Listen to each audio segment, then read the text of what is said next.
ध्येय टीवी के daily MCQ कार्यक्रम में आप सबका हार्दिक स्वागत है।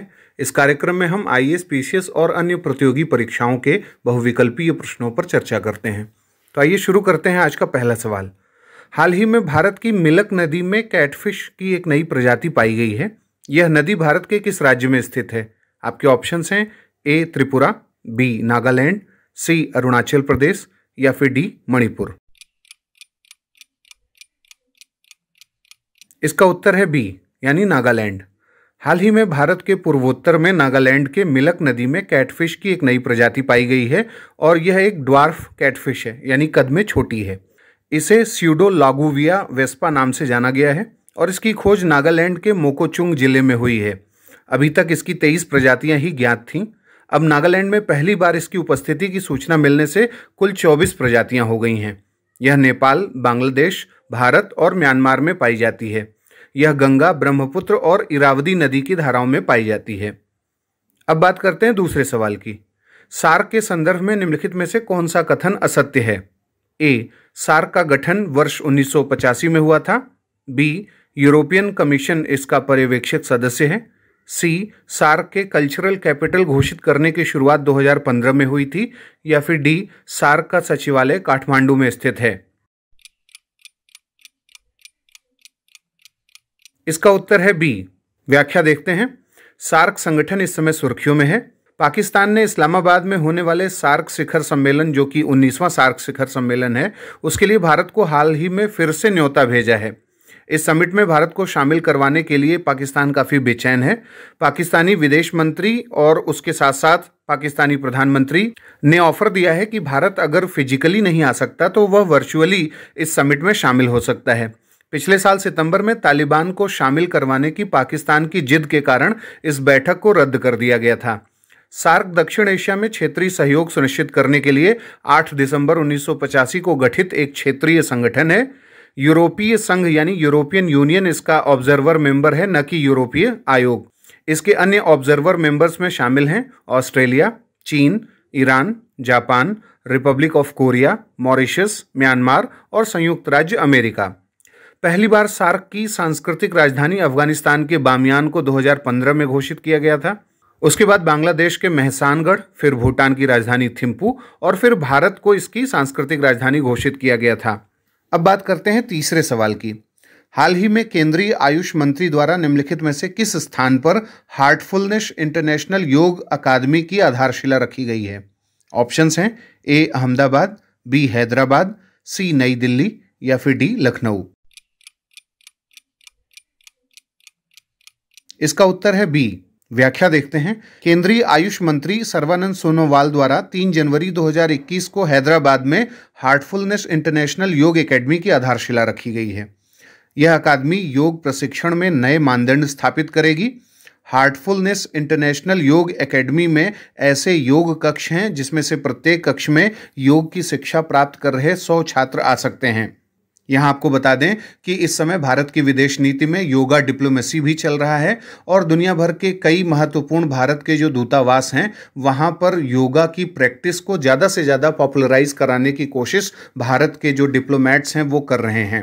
और दुनिया के कई देशों में योग की जो महत्ता है, जो योग की प्रासंगिकता है, उसे अब एक्सेप्ट किया जा रहा है और इसी दृष्टिकोण से इस तरीके की इनिशिएटिव्स इंडिया में लिए जा रहे हैं। यहाँ चिकित्सकीय परामर्श के लिए योग कक्ष, प्रत्येक छात्र को अलग से प्रशिक्षण के लिए स्थान या छोटे समूह की कक्षाएं, प्रसव पूर्व योग के लिए कक्ष यानी प्री नेटल योगा रूम्स, 200 लोगों की बैठक क्षमता वाला एक व्याख्यान कक्ष, पहले से रिकॉर्ड किए गए स्वास्थ्य से जुड़े कार्यक्रमों के लिए एडिटिंग की सुविधा के साथ एक अपने में संपूर्ण रिकॉर्डिंग स्टूडियो, योग कक्षाओं के ऑनलाइन सीधे प्रसारण के लिए पूरी तरह से सुसज्जित एक रिकॉर्डिंग योग कक्ष, एक योग पुस्तकालय यानी योगा लाइब्रेरी जहां सभी योग संस्थाओं की पुस्तकों के साथ योग अनुसंधान लेख प्राप्त हो सकेंगे। इन सब चीज़ों को हार्टफुलनेस इंटरनेशनल योग एकेडमी में शामिल किया गया है। अब बात करते हैं चौथे सवाल की। राष्ट्रीय खाद्य तेल ऑयल पाम मिशन व्यापार शिखर सम्मेलन का आयोजन कहाँ किया गया है? आपके ऑप्शंस हैं ए गुवाहाटी, बी चेन्नई, सी हैदराबाद या फिर डी रांची। इसका उत्तर है सी व्याख्या देखते हैं।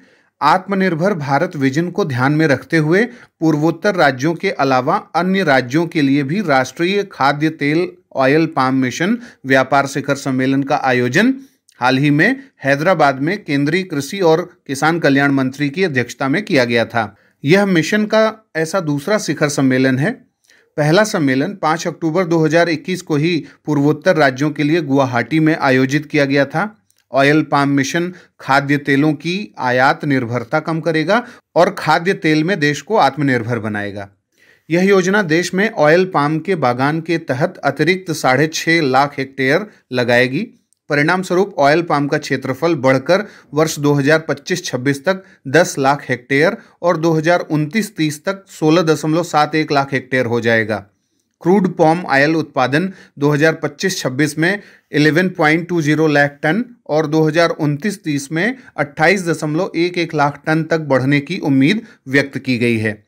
हैदराबाद में दूसरा व्यापार शिखर सम्मेलन शेष भारत के उन राज्यों को कवर करेगा जिनके पास ऑयल पाम की खेती के लिए महत्वपूर्ण संभावित क्षेत्र हैं। आंध्र प्रदेश, तेलंगाना, तमिलनाडु, केरल, कर्नाटक, उड़ीसा, गोवा, गुजरात और छत्तीसगढ़ के लिए 3.25 लाख हेक्टेयर ऑयल पाम पौधरोपण का लक्ष्य रखा गया है। अब बात करते हैं आज के 5वें और अंतिम सवाल की। देश में बागवानी फसलों के संदर्भ में निम्नलिखित कथनों पर विचार करें। पहला, देश के सभी बागवानी फसलों से प्राप्त कुल निर्यात आय में मसालों का योगदान 41% है।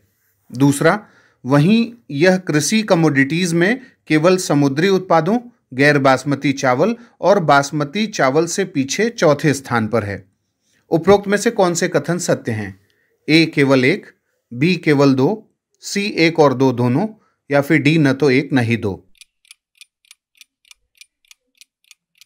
इसका उत्तर है सी, यानी दोनों स्टेटमेंट सही हैं।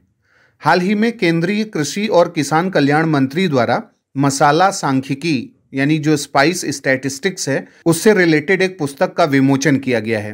इस पुस्तक का नाम है मसाला सांख्यिकी एक नज़र में 2021। इस पुस्तक में सभी मसालों के आंकड़ों का संग्रह किया गया है। इन आंकड़ों में क्षेत्र, उत्पादन, उत्पादकता, निर्यात, आयात, कीमत और देश में उत्पादित विभिन्न मसालों के उत्पादन के मूल्य शामिल हैं। चूंकि पीसीएस के एग्जाम और आईएएस में भी जो स्पाइस प्रोडक्शन है देश में उससे रिलेटेड सवाल पूछे जाते हैं और खासकर पीसीएस में तो ये बहुत महत्वपूर्ण होता है, इसलिए इस पुस्तक के जो डेटाज हैं, जो आंकड़े हैं वो आपको जानने जरूरी हैं, वो प्रीलिम्स में पूछे जा सकते हैं। तो इस पुस्तक में बताया गया है कि देश में मसालों का उत्पादन 7.9% वार्षिक वृद्धि दर के साथ 2014-15 में 67.64 लाख टन से बढ़कर 2020-21 में 106.79 लाख टन हो गया है। वहीं इस दौरान मसाला क्षेत्र जो स्पाइस एरिया है इंडिया में वो 32.24 लाख हेक्टेयर से बढ़कर 45.28 लाख हेक्टेयर हो गया है। जिन मसालों में वृद्धि दर देखी गई है उनमें शामिल हैं जीरा जिसमें 14.8% की वृद्धि देखी गई है, लहसुन 14.7%, अदरक 7.5%, सौंफ 6.8%, धनिया 6.2%, मेथी 5.8%, लाल मिर्च 4.2%, हल्दी 1.2% की वृद्धि देखी गई है। देश के सभी बागवानी फसलों से प्राप्त कुल निर्यात आय में मसालों का योगदान 41% इसमें बताया गया है। वहीं यह कृषि कमोडिटीज में केवल समुद्री उत्पादों, गैर बासमती चावल और बासमती चावल से पीछे चौथे स्थान पर है। देश में इन मसालों के उत्पादन में शानदार बढ़ोतरी किसान और किसान कल्याण मंत्रालय की विभिन्न विकास कार्यक्रमों के कारण हुई है। इनमें एकीकृत बागवानी विकास मिशन, राष्ट्रीय कृषि विकास योजना, परंपरागत कृषि विकास योजना और प्रधानमंत्री कृषि सिंचाई योजना आदि शामिल हैं।